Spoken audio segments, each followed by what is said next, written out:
दोस्तों नमस्कार, मैं रंजीत सिंह। स्वागत है आप सभी का मेरे YouTube चैनल के आर हिंदी कहानियां में। आज की कहानी सुनकर आपके भी रोंगटे खड़े हो जाएंगे, आपके पैरों तले जमीन खिसक जाएगी और आप सोचने पर मजबूर हो जाएंगे। कहानी को डिटेल से जानने के लिए वीडियो में लास्ट तक बने रहें। तो चलिए कहानी को शुरू करते हैं। आज की ये सच्ची कहानी है मध्य प्रदेश के शहडोल जिले की, और इसी शहर के बीचों बीच सब इंस्पेक्टर हीरा सिंह परस्ते अपनी बीवी रानी और 2 बच्चों के साथ एक मध्यम वर्गीय परिवार की तरह रह रहे थे। हीरा सिंह परस्ते रीवा जिले के पनवार थाने में तैनात थे। हीरा सिंह मूल रूप से मध्य प्रदेश के अनूपपुर जिले के खमरिया गांव के रहने वाले हैं। इसी खमरिया गांव में रानी नाम की लड़की भी रहती थी। बचपन से उन दोनों की जान पहचान और दोस्ती थी, और धीरे धीरे किशोरावस्था में उनकी दोस्ती का रिश्ता गहरा होकर प्रेम में बदल गया। दोनों ने एक साथ जीवन बिताने का सपना देखा और शादी करने की इच्छा जताई, लेकिन दोनों के परिवार वालों ने इसका समर्थन नहीं किया। माता पिता ने उनकी शादी और मिलने जुलने दोनों को मना कर दिया। अब हीरा सिंह और रानी के प्यार की खबर गांव के बाहर भी फैलने लगी थी। दोनों के ही परिवार वाले इस रिश्ते के पूरी तरह खिलाफ थे। फिर भी दोनों ने शादी के लिए अपने अपने माता पिता को मनाने की कोशिश करते रहे, लेकिन कोई समाधान नहीं निकला।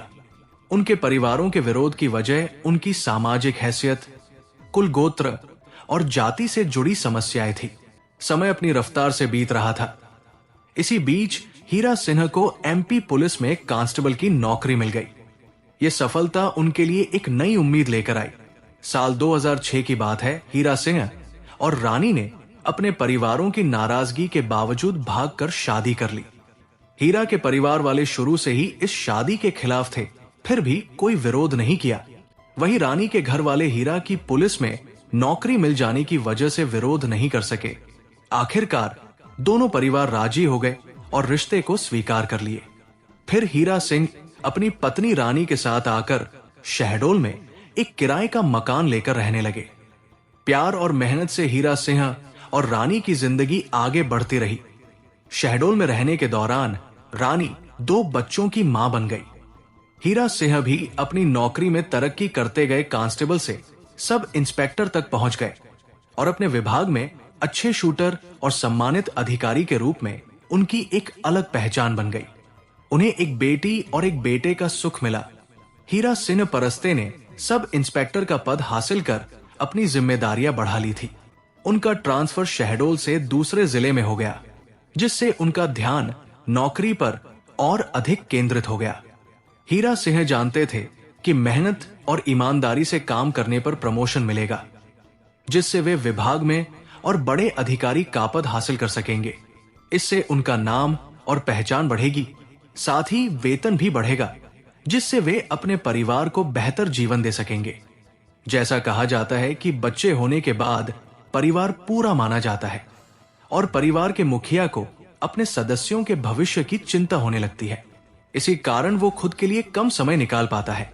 ऐसा ही हीरा सिंह के साथ भी हुआ। हीरा सिंह का प्रमोशन हो गया था और उनका दूसरे जिले में ट्रांसफर भी हो गया। इस वजह से उनकी पत्नी रानी को अब अकेलापन महसूस होने लगा। पति के घर से बाहर रहने पर रानी की रातें तन्हाई में गुजरने लगी। जब बच्चे स्कूल या ट्यूशन क्लास में होते थे, तब रानी को घर में अकेलापन और उदासी महसूस होती थी। रानी का मन नई उम्मीदों और खुशियों की तलाश में रहता था, लेकिन उसे कोई साथी नहीं मिल रहा था जो उसके दिल की बात समझ सके। हीरा सिंह महीने में केवल 4 से 5 दिन के लिए ही घर आ पाते थे, और वे जितने दिन के लिए आते थे वो अक्सर घरेलू समस्याओं को सुलझाने और एक दूसरे के गिले शिकवे दूर करने में ही गुजर जाता था। कई बार छोटी छोटी बातों पर बहस भी हो जाती थी। हीरा सिंह जब भी घर आते तो रानी अपनी शिकायतों और समस्याओं का पिटारा लेकर शिकायत करने बैठ जाती थी। इस वजह से उनकी जिंदगी में दूरी और रूखापन बढ़ता जा रहा था। हीरा सिंह की पोस्टिंग बदलती रहती थी।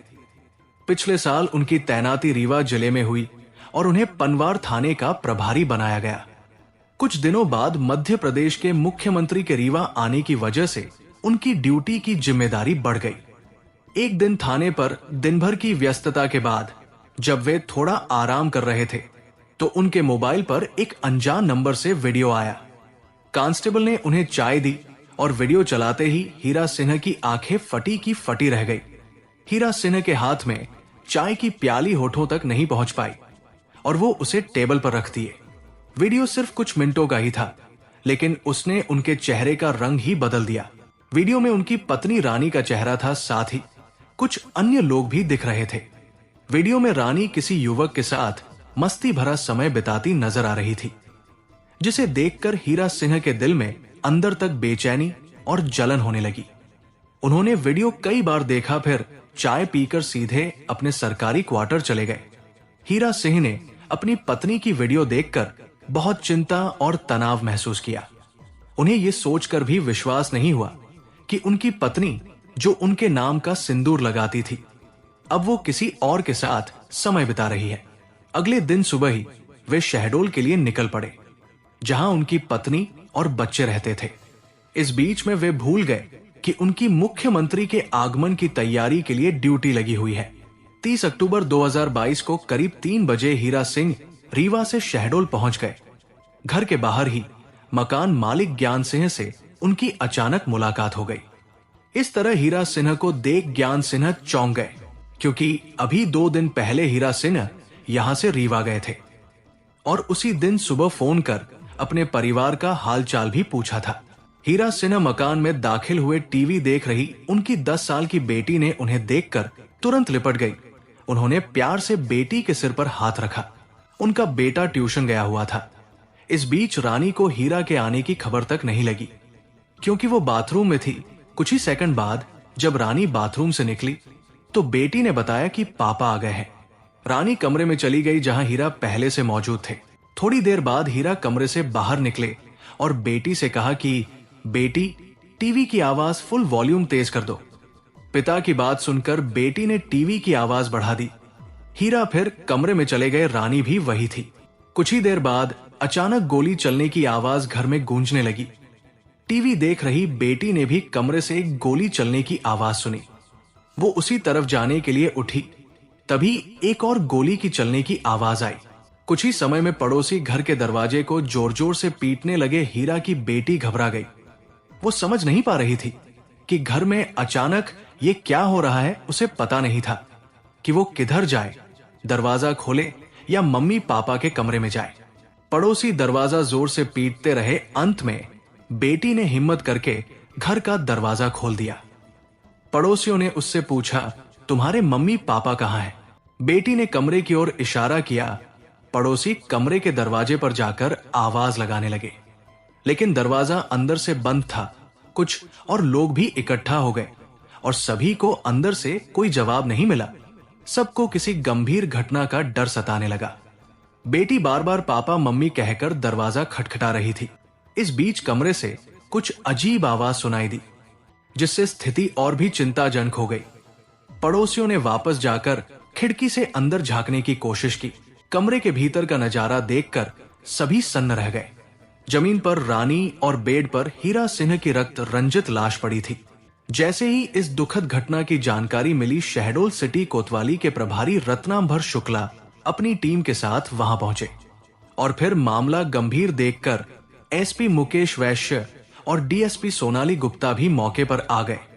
कमरे का दरवाजा अंदर से बंद था, जिसे पुलिस ने तोड़ा। अंदर का नजारा चौंकाने वाला था। एक ओर हीरा सिंह और दूसरी ओर उनकी पत्नी रानी बेहोशी की हालत में मिले। पास ही सरकारी हथियार भी पड़ा था। कुछ और सामान जैसे शराब की बोतलें और सिगरेट के टुकड़े भी दिखाई दिए।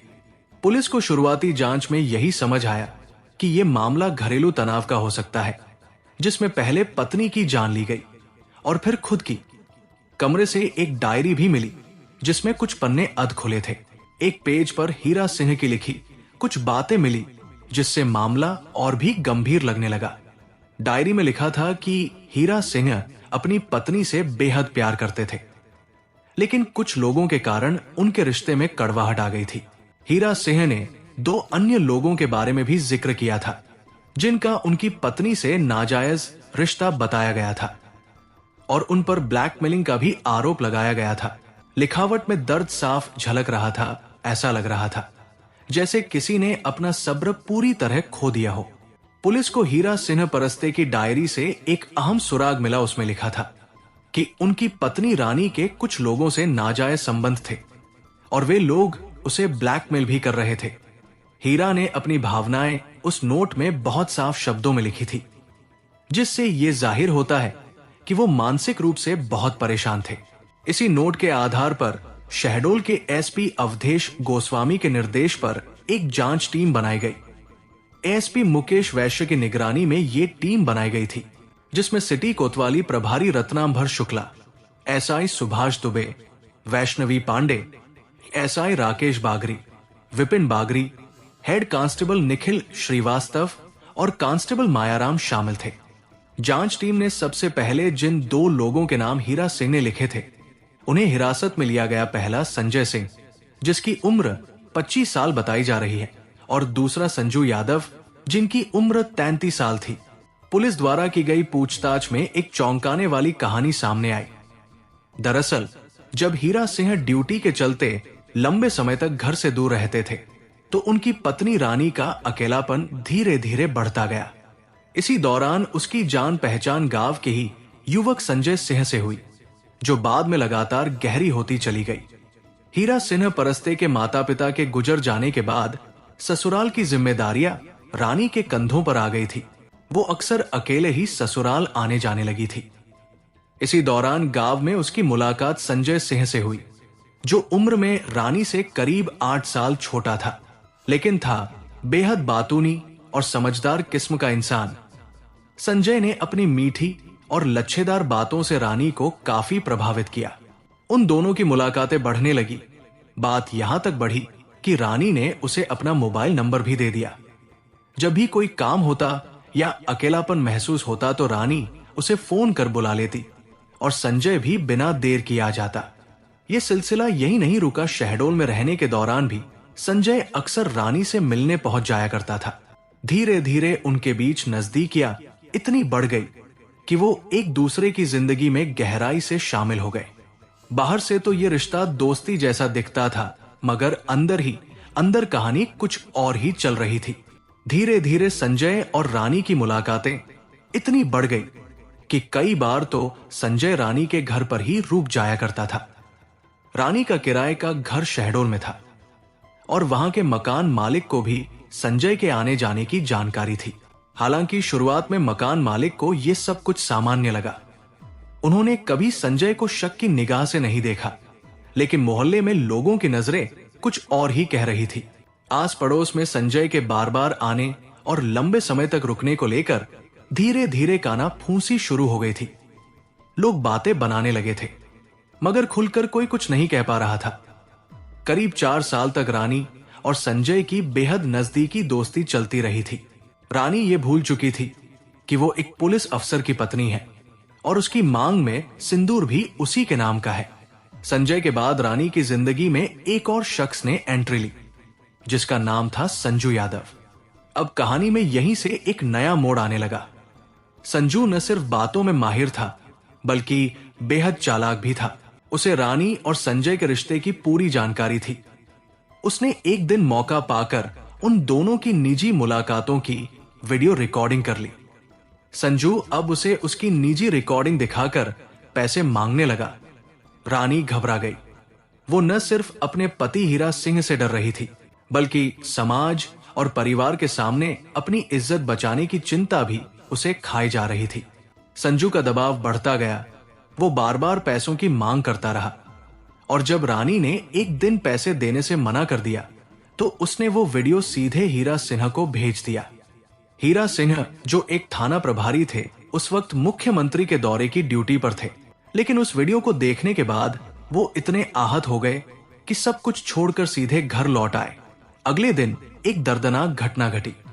हीरा सिंह परस्ते और उनकी पत्नी रानी दोनों ही इस दुनिया में नहीं रहे। पुलिस जांच में सामने आया कि ये मामला घरेलू तनाव, धोखे और ब्लैकमेलिंग का था। पोस्टमार्टम रिपोर्ट के अनुसार पहले पत्नी की मौत हुई और थोड़ी देर बाद ही पति ने भी अपनी जान दे दी। शहडोल पुलिस ने मामले की गंभीरता को देखते हुए संजय और संजू को गिरफ्तार कर लिया था। उन पर निजी वीडियो बनाकर ब्लैकमेल करने, मानसिक उत्पीड़न करने और आत्महत्या के लिए उकसाने जैसी धाराएं लगाई गई है। हीरा सिंह एक जिम्मेदार पुलिस अफसर थे। उन्होंने कानून की रक्षा की, लेकिन अपने घर में चल रहे तूफान को समझ नहीं पाए। ये घटना हमें ये सिखाती है कि कभी कभी सबसे मजबूत दिखने वाले लोग भी अंदर से टूटे होते हैं। रिश्तों में विश्वास टूटे तो बात कीजिए, समस्या से भागिए नहीं। अकेलापन हो या भावनात्मक उलझन, इसे छुपाइए मत, मदद लीजिए।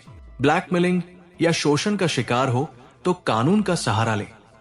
गलत लोगों को सहना नहीं, उनका डटकर सामना करना चाहिए कानून के जरिए।